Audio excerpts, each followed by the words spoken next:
Building user interfaces is all about user experience, and forms are a crucial part of that. But let's be honest, building forms in Angular can sometimes feel like a battle. In this video, we'll be covering template-driven forms and reactive forms in Angular. Before we dive into the code, if you haven't subscribed yet, please subscribe. And in the description, I'll leave a link to my Discord server where we're trying to build a community of 30 plus developers to share some tech knowledge. And I promise you don't want to miss out. Now, let's get to the code. Okay, so we'll start by covering template-driven forms. So what we'll need is actually to create our form. Okay, so I've got pre-built stylings, but the stylings is not necessarily the purpose of this video. So yeah. Okay.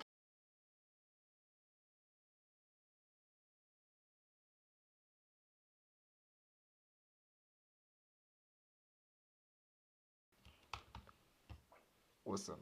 So now we've got this nice looking UI.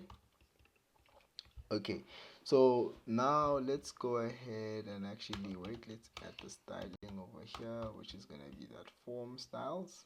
Okay, awesome. And just have an h1 tag here, which is going to be template form. Okay, that's fine. So now that we've got this nice looking style, so how do we like build in like this template driven form, right? So the first thing we would need over here is to utilize this user form, right? And then this is going to be equated to an ngForm because we're going to be using like some ngForm. Okay, so this is actually then complaining, and the reason being is we want to have to import some form modules in here. So now that will then remove this specific error.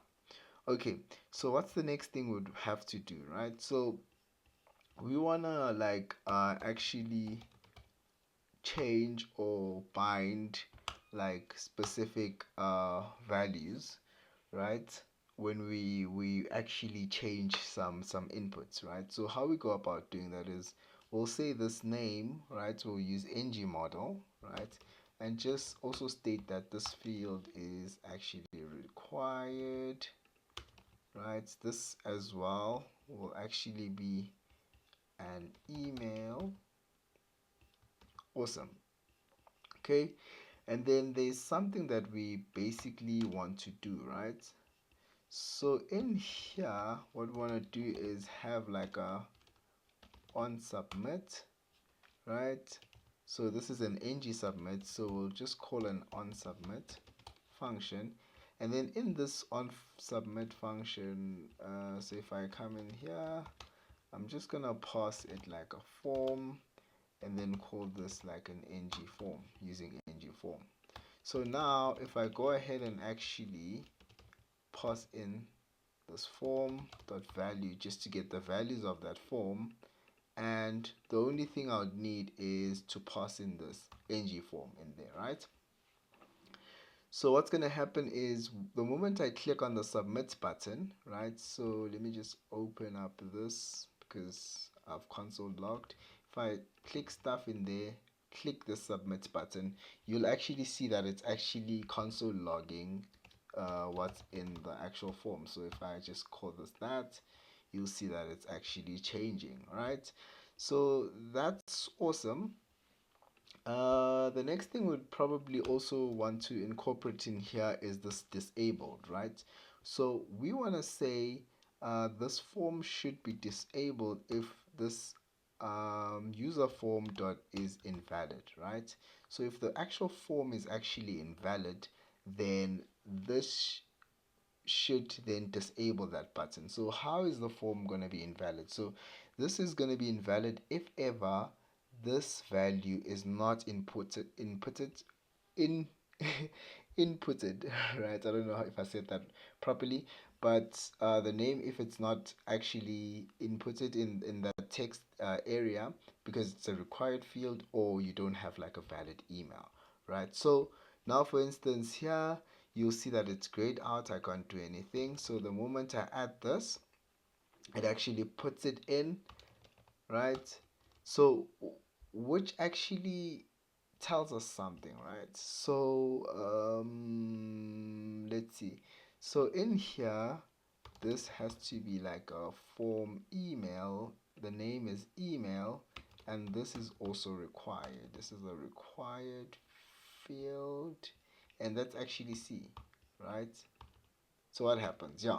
So I've inputted this value. I've also inputted this value, but now I'd need to specify like a valid email, right, for this to actually be um, not disabled. So now if I actually click on that, I'll actually extract the two specific values, right? So that's covering template driven forms, right? So now the next thing that we would want to do is I'm just going to comment this part out and actually show you how you can then go about using reactive forms. Because with reactive forms, you probably want to have like some sort of like reactiveness when you actually input, like saying if a specific value is invalid, or if maybe the email as well is invalid and stuff like that, right? So in here I'm just gonna say h1, and I'm gonna say this is covering wait a moment, this is gonna be reactive forms, right? So how we utilize reactive forms is I'm just gonna copy the same thing here, right? So I'm just gonna copy this, paste it in here, and just remove a couple of things, right? So we don't necessarily need this, so we don't need these guys in here, right? And probably this as well we don't need, right?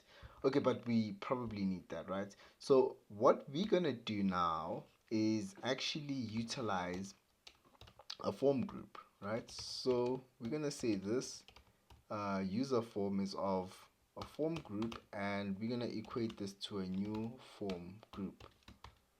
Okay, so in this form group, we want to have like a name, which is a form control name, and we're going to initialize it to 0, and an email with a new form group, right? And we're going to also initialize this email to not 0, but an empty string. Sorry, my bad. Okay, so now how do we actually then, so this is a user form instead of use form, right? So I'm going to call that user form. Okay, so in here, because we're using like a form group, so we're going to say this is a form group, right? So I just need to remove this, right? And this is going to use user form. But here again, we actually then encountering an error, and this error is because we haven't actually imported like our reactive forms module, right? So the moment we add our reactive forms, this should actually remove this error. Okay, so how do we then add some sort of like reactiveness to this form? So how we link the actual form control to an input, right? We need to specify here the form control name, and then we need to specify the name of that form control. It's just unfortunate that we actually using names, so we can just say username, so doesn't actually strike confusion, if I can put it that way. Okay, I'm just gonna use username, right? Okay, awesome. So in there we've got that, and then we're also gonna have like another form control here, which is actually going to be email, right? So now this is all proper just for now, right? Okay, in here I'm just going to say this is an on click on submit event, but in this on submit event I just want to pass it this user form, right? Okay, so on clicking this button, I want to submit something and I want to pass in this user form, right? So how I can actually fix this, I can say this should take in either two things, right? Either should take in an ngForm or a form group. So this should clear out this actual error, because in here I'm actually now passing in a form group, right? But we want to see something, right? So now if we type stuff in here, right, and actually submit, it actually submits that, but we're saying we're using reactive forms, but we're seeing that there's no interaction happening or reactiveness happening with the submit, right? Hence, you can see here, this is an email, but it's an invalid input, but this button is still enabled. So how do we fix that? So how we actually fix that issue is we have to go in here and add some validators, right? So this validator is going to say this should be like an email, right? Okay, and then in here I'm just going to say this is a required field and this should be an email. So now let's see. So now you can see that this value is actually disabled, right? But the moment I actually type in here, now it's actually enabled, and the reason being is that I said this is an email, but I didn't specify that it's also required. Okay, so now what's happening, right? So now if I enter this, enter that, that's not a valid email. But if the moment I say at gmail.com or something, then now it's actually valid, right? So which is actually good, right? But there's also some other stuff that we can actually like incorporate using reactive forms, which is like the error states, right?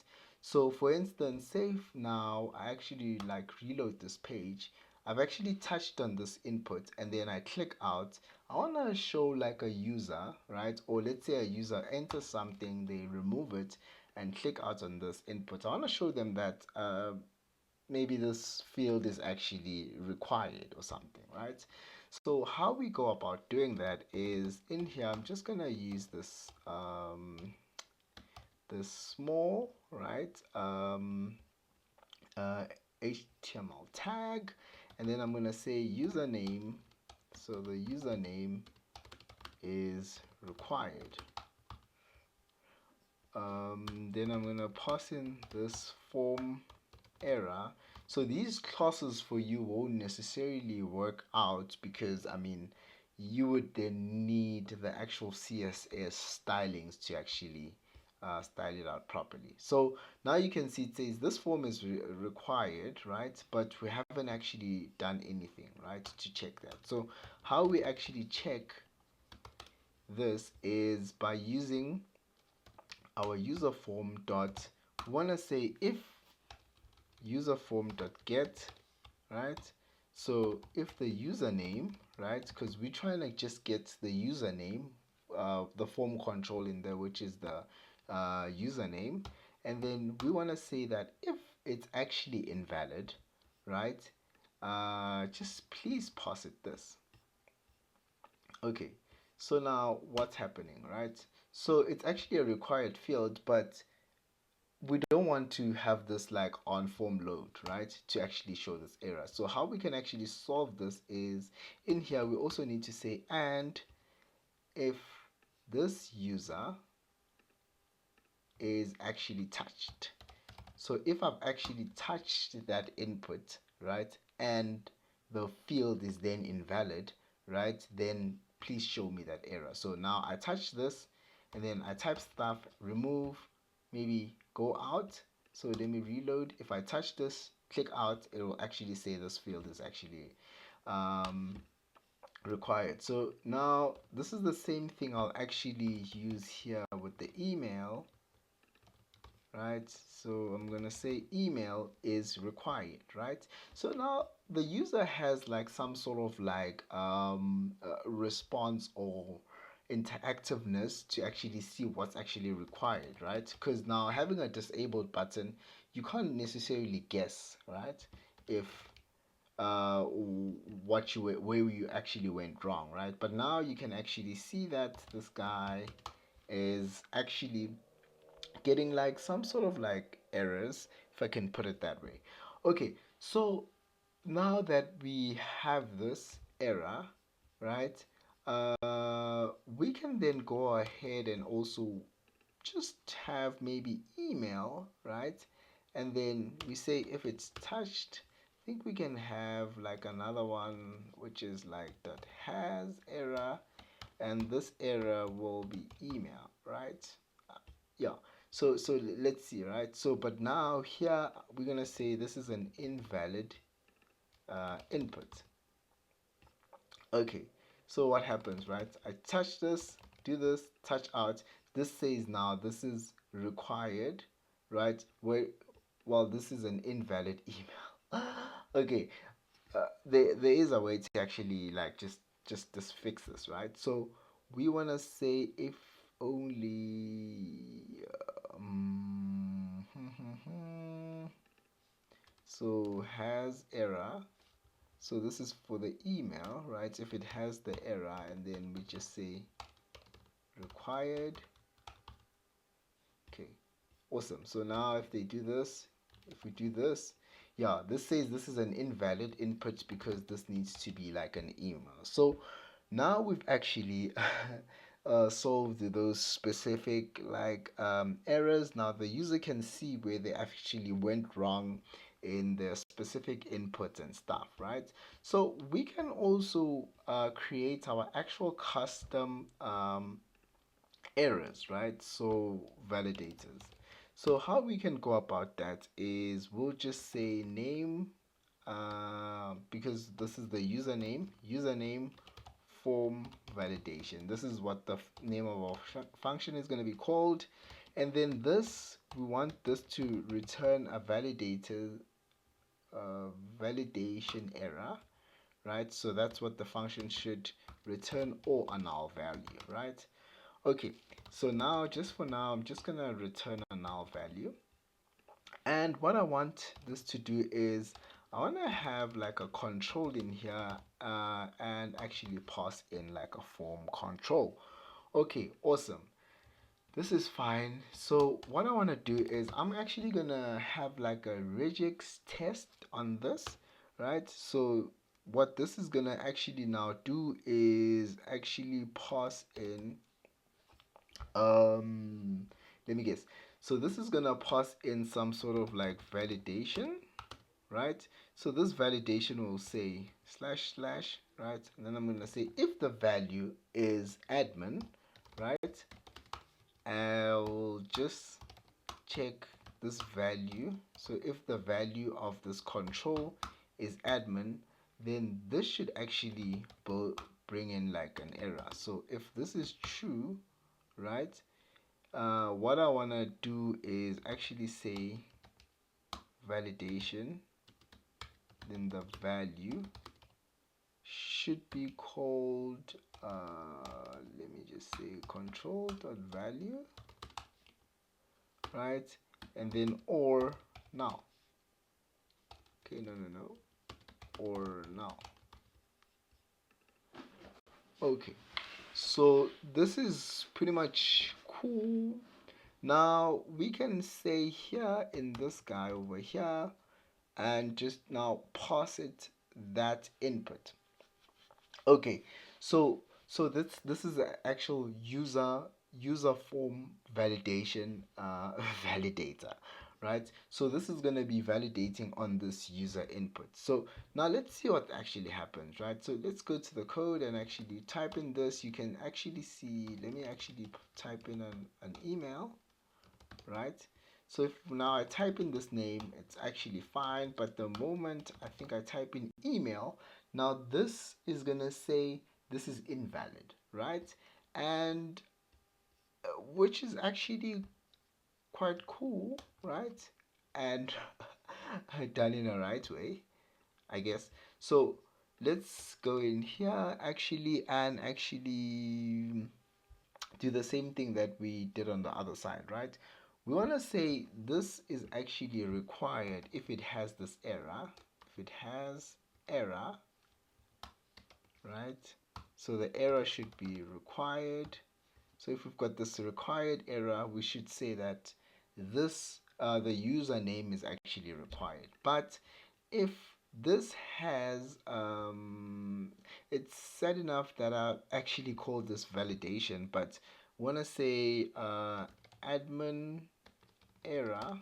Let's just call it admin error. I think this might make a bit of sense. Okay, so instead of now saying this is the required one, right? So we're just gonna say, okay, we're using the name here, well, username. We're using username, and then we say if it has this error, which is this admin error, then we're gonna say you cannot use admin as a username. I think that's pretty cool, right? The moment I say now admin, it's, oh, sorry, I didn't save this up. So now the moment I say admin, yeah, the moment I say admin, now this is actually, okay. So I don't think I needed to say touched in there, because I mean, okay, no, this should be, if it has that. Okay, awesome. So now let's see. The moment I say admin, it will tell me that you cannot use admin as a username. But now if I type in something else, that should be fine. And then if I just give it like an input, hit submit, and that will actually submit that. So this is actually covering template forms and reactive forms with Angular. So if you're actually new to the channel and you actually like this content, please don't forget to like, share, and subscribe. And now we'll see you on the next video.